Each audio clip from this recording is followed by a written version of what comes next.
Hello, fans and friends. Welcome back to the channel. I'm AstroKara. This week, on December 4th, we have an insightful supermoon in the tropical sign of Gemini. We are standing at a threshold of a profound shift, not just in mindset, but in how we inhabit ourselves. And we are faced with a necessary confrontation and the need for reconciliation in a place where timelines converge.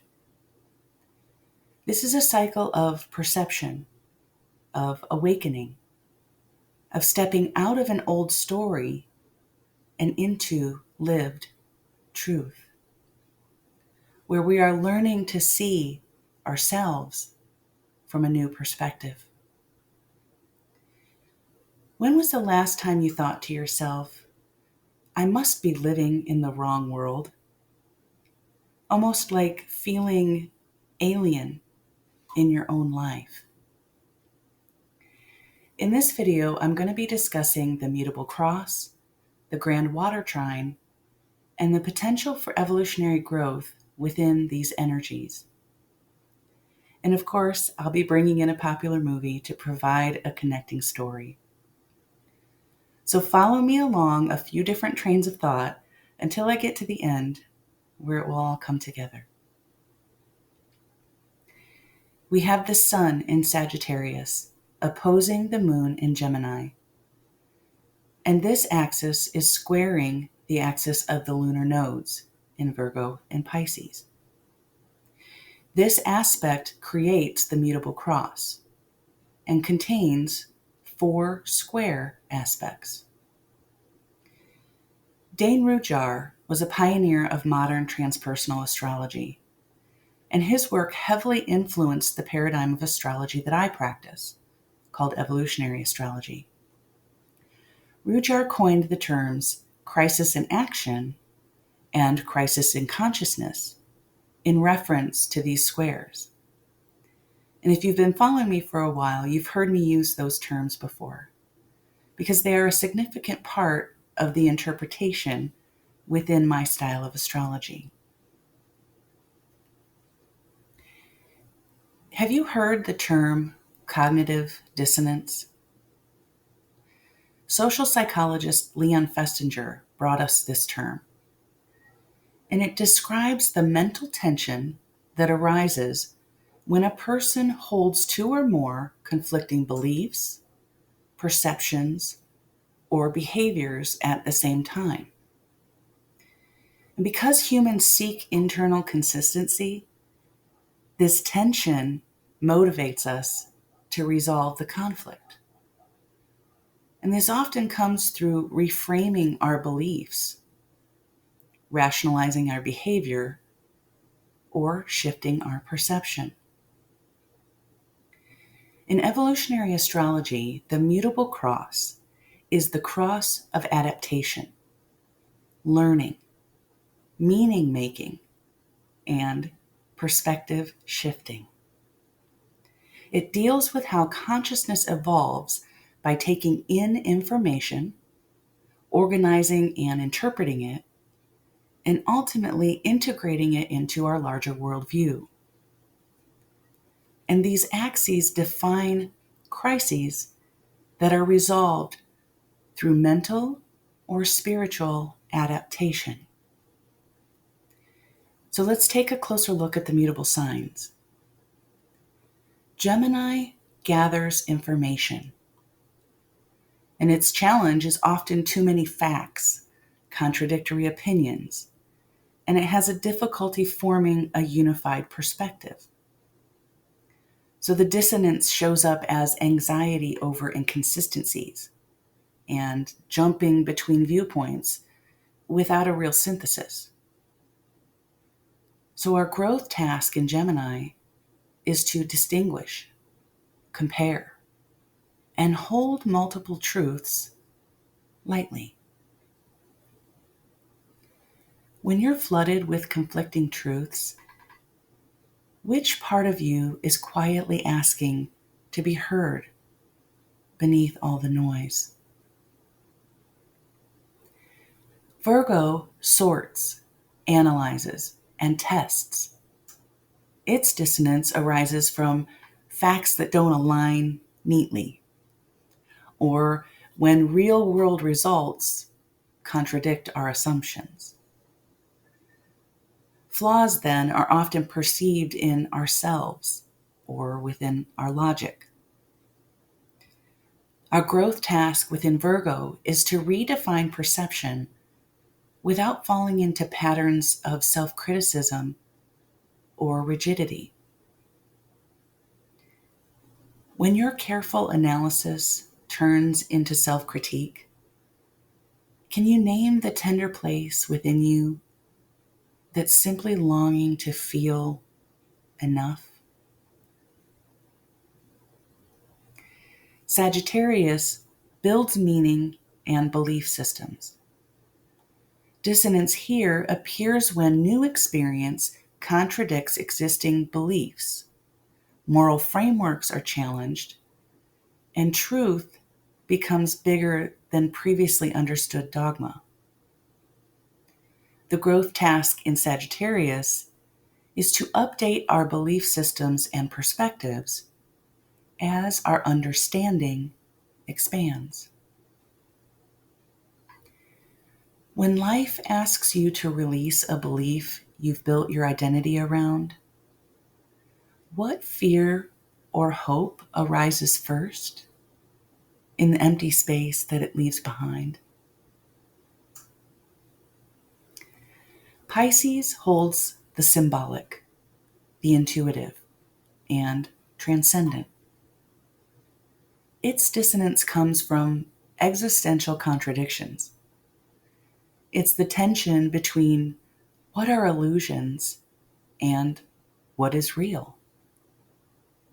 It serves to dissolve boundaries between competing realities. The growth task in Pisces is to surrender old forms of identity without escaping into denial or idealized fantasy. When everything feels both real and unreal at once, what truth do you connect to with your whole heart? The Mutable Cross is associated with the soul learning through crisis in perception and belief, and the actions we take to resolve that tension. Cognitive dissonance becomes the engine that pushes the soul to expand its awareness, to relinquish outdated beliefs, to integrate multiple levels of truth, and to adapt to reality instead of clinging to our illusions. And the discomfort that's present, it's a part of the evolutionary process. All of this change, mental, intuitive, existential, can leave us feeling a bit raw and tender. And that's why the Grand Water Trine is such a gift. It's teaching us emotional patience, the kind of cellular trust that grows when you stop fighting your own timing. The water trine offers to hold you in a container of softness. And this energy can help you digest the realization that you are ready for more, and anchor you in the knowing that emotional freedom is possible, not simply as a concept, but as felt, lived reality.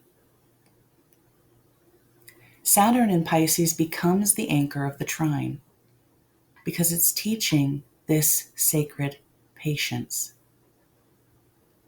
Saturn represents structure and time.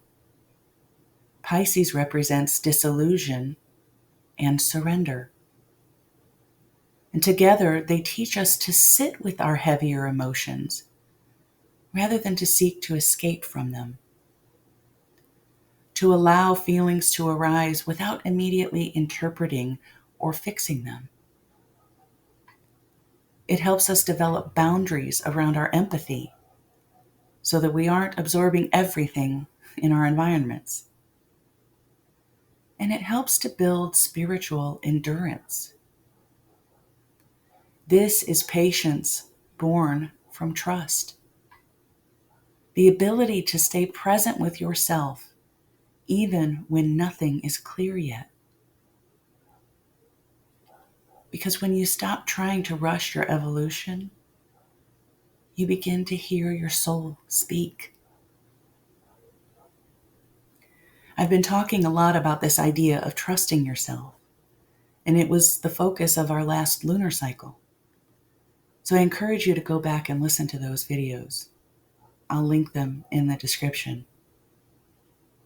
And while we're here, don't forget to give this video a like and consider subscribing to the channel if you haven't already. Let's continue. Neptune retrograde in Pisces is helping to dissolve the illusions and fantasies we create in our minds. This intensifies introspection around old emotional patterns, and it helps us to notice where we might be using projection to cover a deeper pain.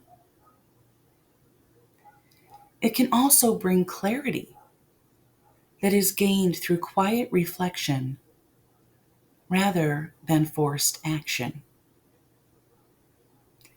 Together, Saturn and Neptune retrograde in Pisces are teaching us that emotional maturity is the ability to be present with uncertainty without retreating into fear or escapism. And this is patience at the soul level. Jupiter in Cancer normally stretches the emotional life wide open, and it can bring big feelings, big intuition, and big memories. And this retrograde is calling us to expand inward. The opportunity for greater emotional intelligence and maturity comes by reevaluating our childhood conditioning and by developing internal sources of security rather than relying on external reassurance. It is about discovering that emotional safety is created through self-nurture. Patience with yourself and your inner timing is part of this nurturing process. Coming out of its retrograde, a newly direct Mercury in Scorpio finalizes the trine and adds penetrating knowledge seeking. It supports our ability to investigate our suppressed fears and unconscious attachments. These narratives are being exposed, not to shame you, but to give you the chance to confront the past and write a new story for your future. And this process builds this deeper emotional patience by helping you pause before reacting and to listen for the real emotional content underneath the surface. Because when you understand that hidden truth of a feeling, it no longer controls you. This Grand Water Trine is teaching that emotional freedom arises from internal patience. And it supports us as we practice feeling deeply, waiting consciously, and transforming honestly.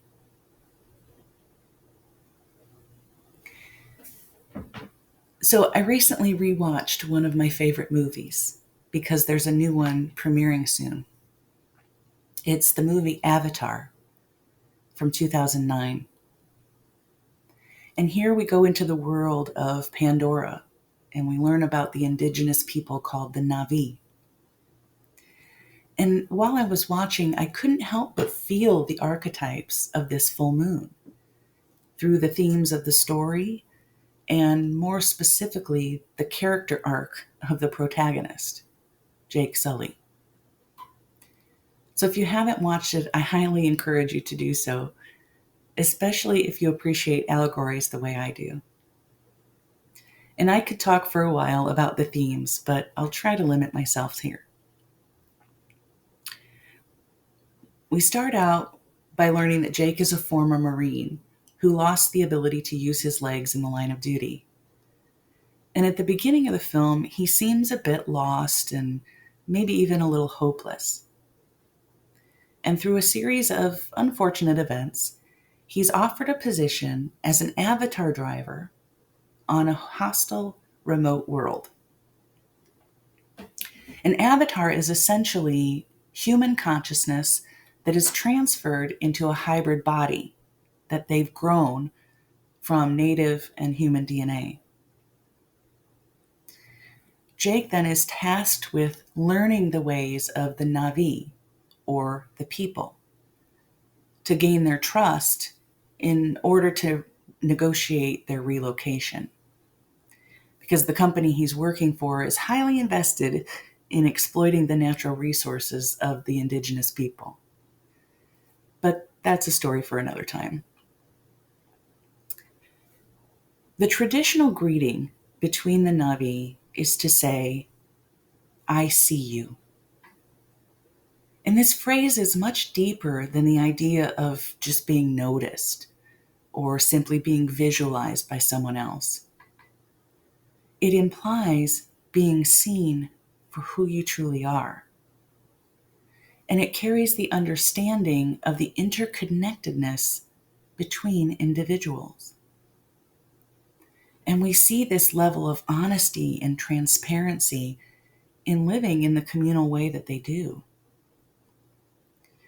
As Jake spends more time with the people, learning the ways of being in symbiosis with nature and exploring a freedom that he never experienced before, he begins to see himself and his life in a completely different way. He comes to realize that the most true life is within his avatar self, not the prior conditioned, order-following, exploitive human life. And by the end of the movie, he makes the choice to leave his old human life behind and fully become his avatar to live among the people. And what I want to highlight here is that in order to truly become our most authentic, natural selves, we must be willing to experience life in ways that may be counterintuitive and particularly countercultural. Jake didn't learn to become one of the Na'vi by simply deciding. He had to live among them, to experience daily life, to struggle and fail. And he had to decondition himself, rewrite his idea of identity, and grow into his embodiment. This full moon is asking you to learn to see yourself with the same recognition that the Na'vi offer. I see you. Because rewriting your story is done through embodied contradiction. By doing the thing the old story told you you couldn't. By showing up with softness where you used to armor. By letting curiosity replace defensiveness. And by noticing how your perception changes when you inhabit your life with more courage. This is how you learn to see. And this is your invitation into a new relationship with yourself. Because once you truly see yourself, you cannot return to the old way of living. Presence becomes your ground. Freedom becomes your direction. And the story you live becomes a new one, written from experienced clarity, embodied in truth, and guided by your own awakened heart. If you are looking for guidance and support for this exploration and rewriting of your narratives, please reach out. There's a link in the description to book a complimentary call with me to see if my services might be right for you. Until next time, take care of you.